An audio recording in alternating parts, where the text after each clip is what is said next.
Students, कैसे हैं आप सभी का स्वागत है अपने ही यूट्यूब चैनल साइंस अब आसान में। तो आप सभी की डिमांड पर आज हमने न्यू स्टाइल से अपने टॉपिक को हम करेंगे, क्योंकि जब बुक साथ में होती है, जब मैं आपको बुक शो करती हूँ इसके अंदर, तो उतना कंसेप्ट क्लैरिटी में मुश्किल आ रहा है। आप सबके कमेंट्स आए हुए थे, तो उसी के अकॉर्डिंग आप अपनी एनसीईआरटी बुक साथ में रखें एंड उसी के अकॉर्डिंग हम टॉपिक्स को बिल्कुल अच्छे से डिटेल में समझेंगे। ठीक है, सो अपनी सीरीज को कंटिन्यू करते हुए आज हम शुरू करेंगे chapter number 3, that is metal and non metal. हम already chapter number 1 and 2 discuss कर चुके हैं डिटेल में। ठीक है, तो आप सबको पता होना चाहिए कि पहली बात मेटल्स एंड नॉन मेटल होते क्या है। देखो, स्कूल में घंटी बजती है, वो जो घंटी बजी स्कूल में जिससे आपको साउंड आई, दैट मीन्स वो किस चीज का बना हुआ है? मेटल का। ठीक है, घर में जो बर्तन है उनसे भी साउंड प्रोड्यूस होती है, वो भी किसके बने होते हैं? मेटल्स के।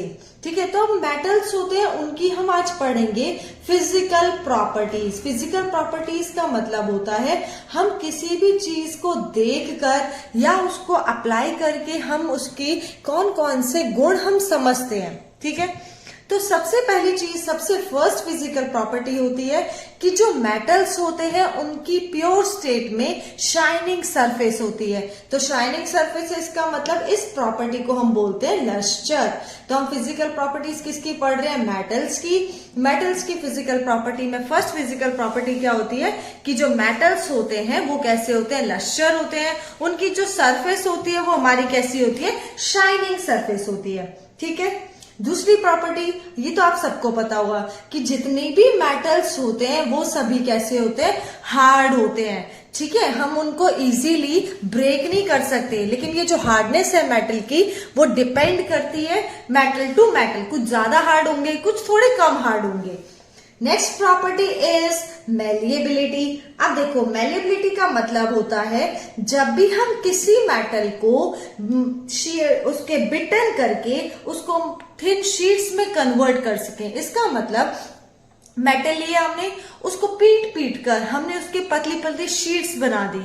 ठीक है, तो ये हम सिर्फ मेटल के साथ कर सकते हैं, नॉन मेटल के हम शीट्स नहीं बना सकते। तो उस प्रॉपर्टी को हम क्या बोलते हैं? मेलिएबिलिटी। सिमिलरली हमारी एक प्रॉपर्टी होती है दैट इज डक्टिलिटी। तो डक्टिलिटी का क्या मतलब होता है? जब भी मैं मेटल्स को कन्वर्ट कर दूं थिन वायर्स के अंदर, उसकी पतली पतली तारे बना दूं, ठीक है, तो उस प्रॉपर्टी को हम क्या बोलते हैं? डक्टिलिटी। तो जो कौन सा मेटल है? गोल्ड। गोल्ड एक ऐसा मेटल है जो मोस्ट डक्टाइल मेटल है ना। ये जनरली आपका डेली लाइफ से रिलेटेड एग्जांपल है।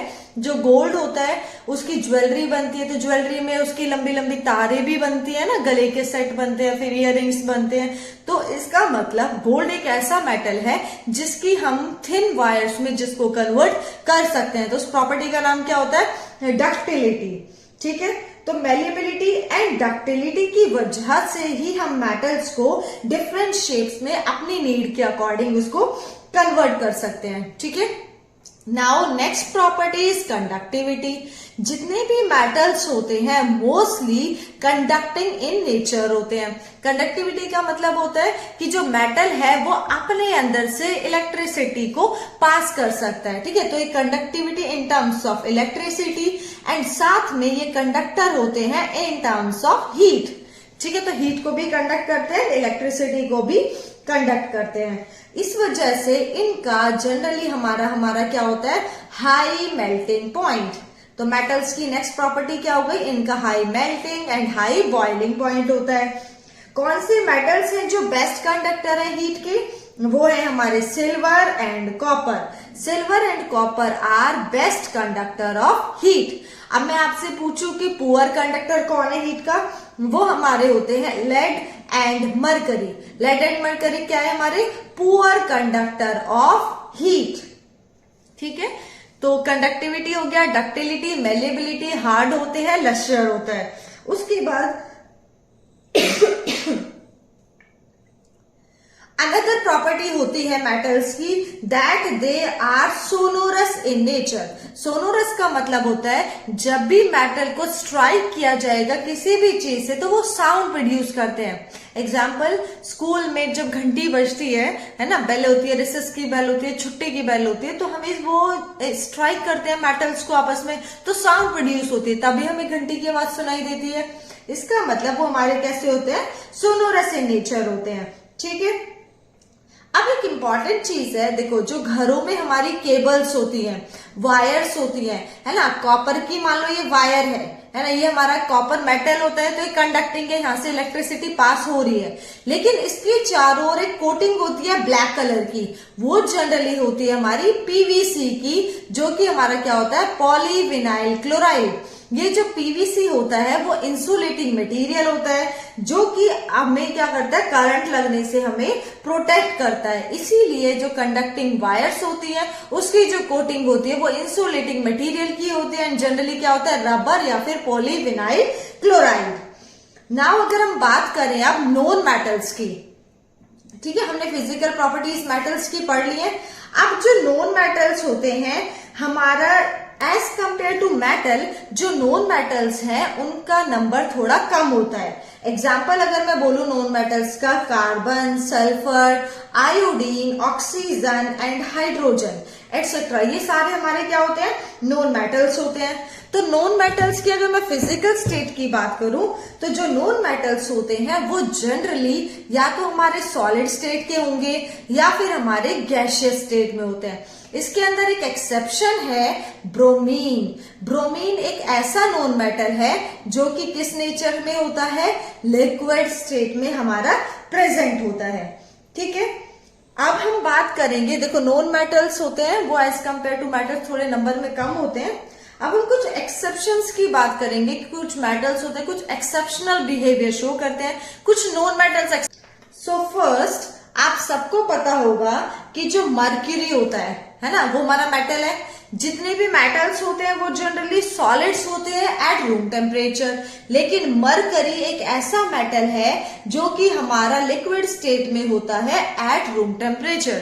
जो हमारा थर्मामीटर होता है जिससे हम अपना टेम्परेचर मेजर करते हैं, उसके अंदर जो वो लिक्विड फील्ड होता है वो कौन सा लिक्विड होता है, दैट इज मरकरी, है ना। मेटल्स होते हैं, दूसरी चीज, सेकेंड एक्सेप्शन, मेटल्स होते हैं उनका generally high melting and boiling point होता है, लेकिन गैलियम एंड सीजियम ये दोनों ऐसे मेटल्स हैं, अगर मैं इसको अपनी हथेली पर रखूं ना ये तभी मेल्ट हो जाएंगे। ठीक है, इसका मतलब इनका हमारा क्या होता है, low melting point. Next, iodine एक नॉन मेटल है, लेकिन उसके अंदर भी क्या होता है, लश्चर। वैसे तो लश्चर किसकी प्रॉपर्टी है, मेटल्स की, लेकिन आयोडीन एक इकलौता ऐसा नॉन मेटल है जिसके अंदर लश्चर होता है, मतलब उसके अंदर शाइनिंग सरफेस होती है। ठीक है, नेक्स्ट एक्सेप्शन इज कार्बन एक ऐसा नॉन मेटल है जो डिफरेंट फॉर्म्स में एग्जिस्ट करता है, एंड इसके डिफरेंट फॉर्म्स को हम बोलते हैं एलोट्रॉप्स, जैसे कि डायमंड, है ना, ग्रेफाइट, ये सब किसके बने हुए हैं, ये दोनों कार्बन के। इसमें से जो डायमंड होता है वो तो नॉन कंडक्टर इन नेचर होता है, नॉन कंडक्टिंग, लेकिन जो ग्रेफाइट होता है वो हमारा कैसा होता है, conductor in nature.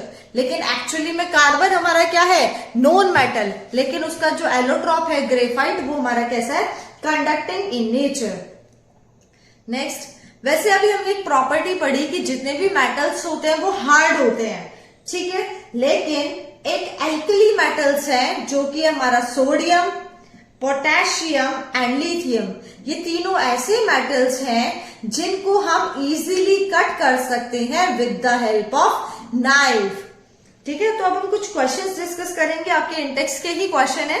That is question number 1, आपको एग्जाम्पल बताना है कौन सा ऐसा मेटल है जो कि लिक्विड होता है एट रूम टेम्परेचर। नाउ अब हम क्वेश्चन डिस्कस करेंगे जो कि इंटेक्स के क्वेश्चन है। Question number 1, give an example of metal which is liquid at room temperature. कौन सा मेटल होता है liquid at room temperature, that is mercury. Next, that can be easily cut with knife, knife से हम easily cut किसको कर सकते हैं, सोडियम भी कट हो सकता है, पोटेशियम भी कट हो सकता है। बेस्ट कंडक्टर ऑफ हीट, हमारे हीट का जो हमारा मेटल हमने अभी पढ़े उसमें से हमारा जो बेस्ट कंडक्टर है हीट का वो हमारा कौन होता है, हमने अभी डिटेल से डिस्कस किया। बेस्ट कंडक्टर ऑफ हीट हमारा होता है copper. Next, poor conductor of heat that is lead and mercury. And explain the meaning of malleability, malleability का मतलब होता है हम मेटल्स को बिटेन कर करके थिन शीट्स में कन्वर्ट कर दें। एंड डक्टिलिटी का मतलब होता है हम मेटल्स को कन्वर्ट कर दें in the form of thin wires. तो आई होप आपको physical properties of metals and non metal बिल्कुल अच्छे से समझ आ गई होंगी। So like share and subscribe करना ना भूलें। Thank you so much.